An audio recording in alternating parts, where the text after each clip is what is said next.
안녕하세요. 오늘 저희가 함께 깊이 파고들 자료는 바로 예수의 시험에 대한 신학적 분석 텍스트인데요. 아마 많은 분들이 이 이야기 어릴 때부터 들어서 굉장히 익숙하실 거예요. 보통은 뭐랄까 악마의 유혹을 아주 멋지게 물리친 그런 영웅서사처럼 기억하잖아요. 네, 그렇죠. 그런데 오늘 볼 이 자료는요. 전혀 다른 이야기를 하고 있습니다. 이 사건이 과연 실제로 있었던 일인지 이런 의심에서부터 시작해서요. 죄가 없는 존재가 어떻게 시험을 받을 수 있었는가 같은 아주 근본적인 질문까지 파고들거든요. 이번 시간의 목표는 이 사건을 예수의 공생의 전체를 풀어내는 일종의 마스터키로 다시 보고 우리가 놓치고 있던 진짜 의미를 찾아내는 겁니다. 자, 그럼 이 흥미로운 탐사를 시작해 볼까요? 네, 맞습니다. 이 자료의 핵심은 예수의 시험을 단순한 도덕적 승리, 이걸로 보지 않는다는 점이에요. 오히려 그의 정체성과 사역의 방향, 그러니까 고난을 통해 영광으로 나아간다는 그 대원칙이 확립되는 결정적인 순간으로 해석하죠. 사탄이 던진 세 가지 제안의 진짜 의도가 무엇이었는지, 그리고 예수의 대답에 어떤 깊은 뜻이 숨어 있는지를 따라가다 보면 이 익숙한 이야기가 완전히 새롭게 보일 겁니다. 좋습니다. 그럼 첫 번째 단서부터 한번 따라가 보죠. 바로 이게 진짜 있었던 일이냐 하는 그 역사성 문제입니다. 사실 현대인의 관점에서 보면 광야에서 악마와 대화를 나눴다는 게 쉽게 믿어지진 않잖아요. 그렇죠. 자료에서도 이런 의심들을 먼저 다루고 있더라고요. 네, 크게 두 가지 반론을 소개합니다. 첫째는 신화론적 이론인데요.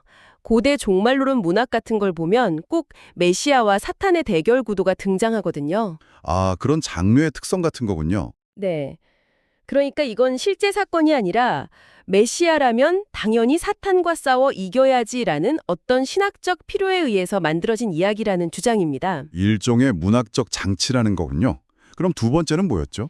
비유적 이론입니다.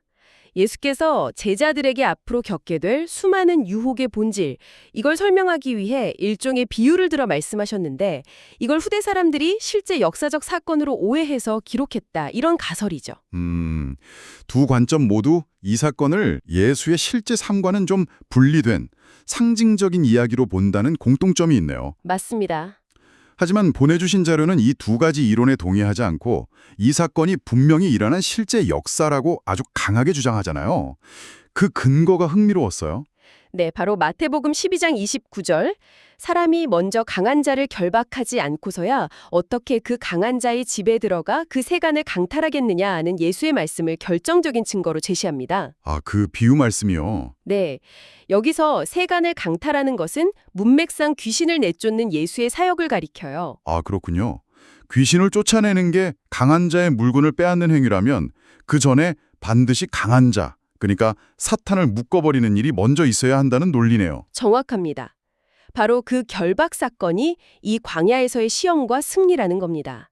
이후에 벌어지는 모든 귀신 축출 사역의 근거가 되는 명백하고 객관적인 선행 사건이 있었다는 거죠. 그래서 신화나 비유가 아니라 예수 사역의 출발점이 되는 역사적 사실로 규정한다. 네, 바로 그겁니다. 여기서 객관적이라는 말이 참 인상 깊었어요. 눈에 보이는 사건은 아니었을지라도 이후 사역에 실질적인 영향을 미쳤으니까 객관적인 역사로 봐야 한다. 이런 설명이었죠. 맞습니다.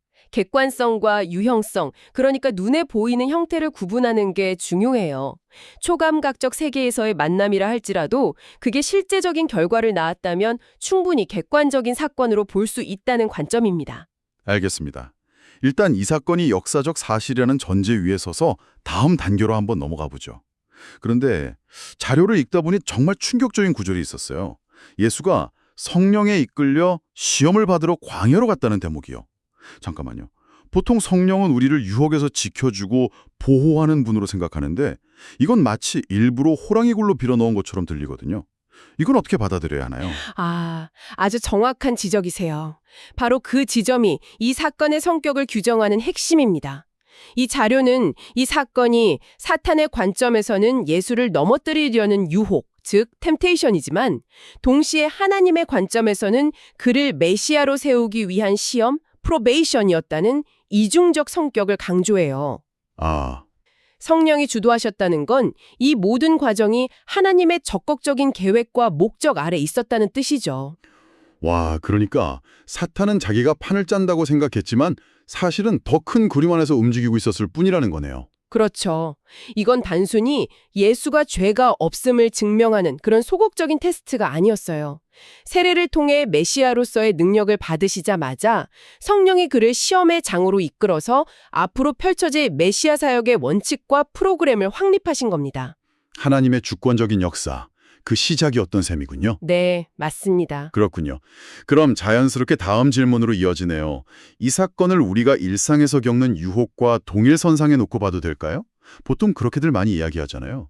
예수님도 이기셨으니 우리도 이길 수 있다. 이런 식으로요. 물론 그런 적용도 가능하지만 이 자료는 둘 사이에 근본적인 차이가 있다고 선을 긋습니다. 우리의 경우 시험에 직면했을 때 주된 관심사는 손실을 피하는 것이에요. 손실을 피하는 것. 네, 즉 죄짓지 않고 현상 유지를 하며 무사히 빠져나오는 게 목표죠. 아, 그러니까 우리 같은 일반인의 시험이 일종의 방어전이라면 예수의 시험은 성격이 달랐다는 거군요. 네, 예수의 시험은 그 차원을 넘어서 적극적인 유익을 확보하는 문제였습니다. 마치 첫사람 아담이 시험을 통과했을 때 죽지 않는 영생의 상태로 올라갈 수 있었던 것처럼요. 예수의 시험은 인류를 위해 더 높은 차원의 구원을 획득하기 위한 관문이었어요. 방금 말씀하신 비유를 빌리자면 방어전이 아니라 다음 레벨로 올라가기 위한 랭킹전 같은 거였죠. 랭킹전이라는 비유가 확 와닿네요. 그런데 한 가지 차이가 더 있잖아요. 아담은 죄가 없는 세상에서 시험을 받았지만 예수는 이미 죄로 가득한 세상에 오셨다는 점이요. 그게 결정적인 차이입니다. 그래서 예수의 시험에는 단순히 순종하는 것 외에 우리를 대신해서 고난과 굴욕을 당하시는 요소가 포함돼요. 한번 생각해 보세요. 죄가 전혀 없는 완벽한 존재가 유혹의 대상이 된다는 것, 그 자체가 그분에게는 엄청난 굴욕이었을 겁니다. 그렇군요.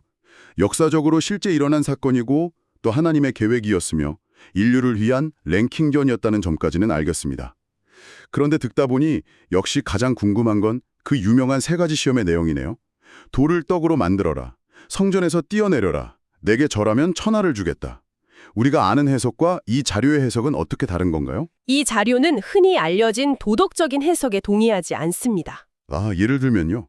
첫 번째 시험은 물질적 욕망, 두 번째는 명예욕, 세 번째는 권력욕을 거부한 것이다.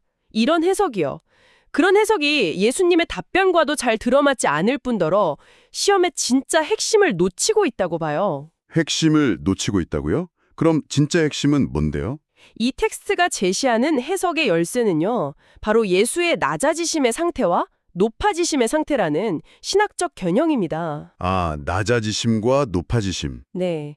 사탐의 진짜 의도는 예수가 십자가의 고난과 섬김이라는 그 낮아지심의 길을 싹 건너뛰고요.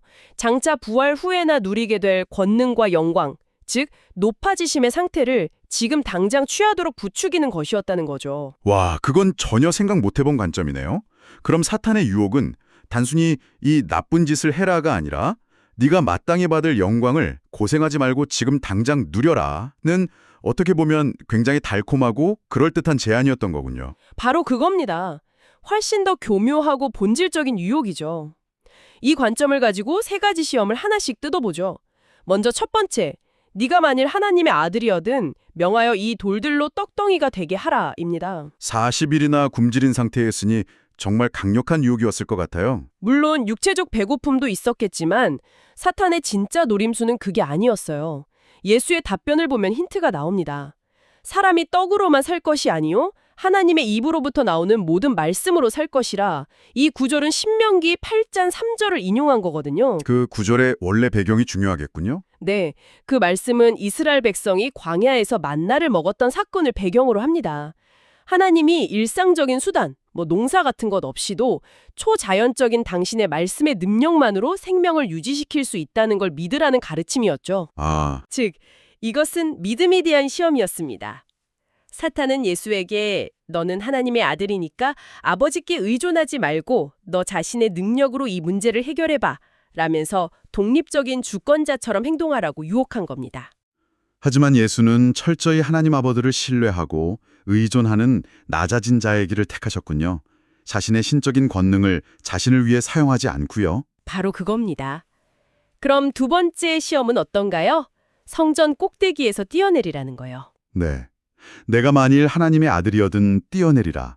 기록되었으되 그가 너를 위하여 그의 사자들을 명하시리니 시편 9절까지 인용하면서 아주 교묘하게 접근하죠. 보통 이 시험은 대중의 인기를 얻기 위한 기적을 행하라는 유혹으로 해석되곤 합니다. 그렇죠. 쇼맨십을 부려서 사람들을 혹하게 만들라는 유혹으로요. 하지만 예수의 답변은 주 너의 하나님을 시험하지 말라였습니다. 이 답변 역시 신명기 6장 16절을 인용한 것인데 이스라엘 백성이 마사라는 곳에서 물이 없다고 하나님을 원망했던 사건을 배경으로 해요. 여호와께서 우리 중에 계신가 안 계신가 하고 따졌던 그 사건이요? 네, 맞습니다. 그러니까 성전에서 뛰어내리는 행위가 겉보기엔 하나님을 믿는 대단한 믿음의 표현처럼 보이지만 그 본질은 하나님이 진짜 날 보호해주나 안 해주나 한번 보자 며 하나님의 신실하심을 테스트하는 아주 교만한 불신앙의 행위라는 겁니다. 와, 그렇군요. 믿음이 아니라 오히려 하나님을 시험대에 올려는 행위다. 정확합니다. 한결같은 신뢰 대신에 한 번의 극적인 실험에 의존하려는 유혹이었던 거죠. 예수는 그런 방식으로 하나님의 아들됨을 증명하길 거부하셨습니다. 앞에 두 시험은 좀 교묘했는데 세 번째는 정말 노골적이네요. 내게 엎드려 경배하면 이 모든 것을 내게 주리라니 이건 마치 악당이 마지막에 본색을 드러내는 클라이맥스 장면 같아요. 맞아요. 이 시험은 사탄의 궁극적인 목표를 그대로 보여줍니다. 바로 충성의 대상을 하나님에게서 자기 자신에게로 바꾸려는 시도죠. 그런데 여기서도 우리가 놓치지 말아야 할 미묘한 지점이 있습니다. 어떤 점이죠? 사탄이 제공하겠다는 천하만국의 통치권 그 자체가 죄는 아니라는 점입니다. 그게 무슨 말씀이시죠? 시편 2편 같은 곳을 보면 세상 나라를 다스리는 건 오히려 하나님께서 메시아에게 약속하신 권세거든요. 아, 즉 사탄은 예수에게 원래 주어질 것을 주겠다고 제안한 거예요. 문제는 그 영광을 얻는 방식입니다. 방식이 문제다. 네, 하나님이 정하신 고난과 순종, 십자가의 길이 아니라 자신에게 굴복하는 손쉬운 지름길을 택하라는 유혹이었죠. 과정을 생략하고 결과만 취하라는 겁니다. 그래서 예수께서는 주 너의 하나님께 경배하고 다만 그를 섬기라는 율법의 가장 근본적인 원칙으로 이 유혹을 물리치셨군요. 섬김의 대상은 오직 하나님 한 분뿐이라는 선언이네요. 그렇습니다. 세 가지 시험을 통해 예수는 고난 없는 영광, 섬김 없는 통치, 의존 없는 권능, 이런 사탄이 제안한 모든 지름길을 거부하고 오직 낮아짐의 길을 자신의 사역 방식으로 확고히 하신 겁니다. 정말 완벽한 분석인 것 같은데 이 자료의 마지막 부분에서는 이 모든 설명에도 불구하고 여전히 풀리지 않는 미스터리가 남는다고 인정하더군요. 그게 참 솔직하게 느껴졌어요. 네, 바로 그 지점입니다. 이 모든 분석을 마친 후에도 가장 깊은 곳에 있는 신학적 난제가 남아요. 어떻게 죄가 없으신 분이 시험을 받으실 수 있었는가 하는 문제입니다. 죄가 없으실 뿐 아니라 성령으로 충만하고 또 신성을 지니신 분이 어떻게 심리적으로, 윤리적으로 유혹을 느끼고 죄를 지을 수 있는 가능성 앞에 설 수 있었을까요? 보통은 참된 인간이셨기 때문에라고 간단히 설명하곤 하잖아요. 그런데 자료에서는 그 설명만으로는 충분하지 않다고 말하죠. 그렇죠. 왜냐하면 신학적으로 볼 때 부활하여 녹아지신 상태의 예수님이나 천국의 성도들 역시 완전한 인성을 지녔지만 더 이상 죄를 지을 수 없는 상태에 있기 때문입니다. 아, 단지 인성을 가졌다는 것만으로는 시험받을 가능성에 대한 충분한 설명이 되지 않는다는 거죠. 그렇군요. 죄를 지을 수 없는 상태의 인성도 있으니까요. 결국 이 자료는 이것이 우리의 이해를 넘어서는 신비, 미스테리임을 솔직하게 인정합니다. 시험 받으실 수 있었다는 사실과 그럼에도 죄 지을 가능성은 없으셨다는 사실, 이 두 가지 진리 사이의 긴장을 우리가 이성적으로 완벽하게 파헤칠 수는 없다고 말이죠. 어떻게 보면 가장 정직한 결론일 수 있습니다. 오늘 우리는 예수의 시험 이야기를 정말 다른 각도에서 깊이 들여다봤네요. 단순히 선과 악의 대결이라는 평면적인 구도를 넘어서 메시아의 길이 어떤 길이어야 하는지를 확립하는 일종의 취임 선언 같은 사건이었음을 알 수 있었습니다. 맞습니다.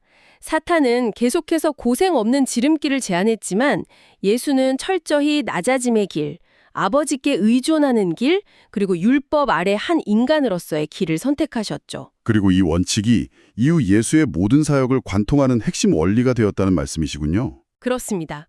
이 사건은 고난을 통해 영광에 이른다는 복음의 핵심 원리를 보여주는 예고편과도 같아요.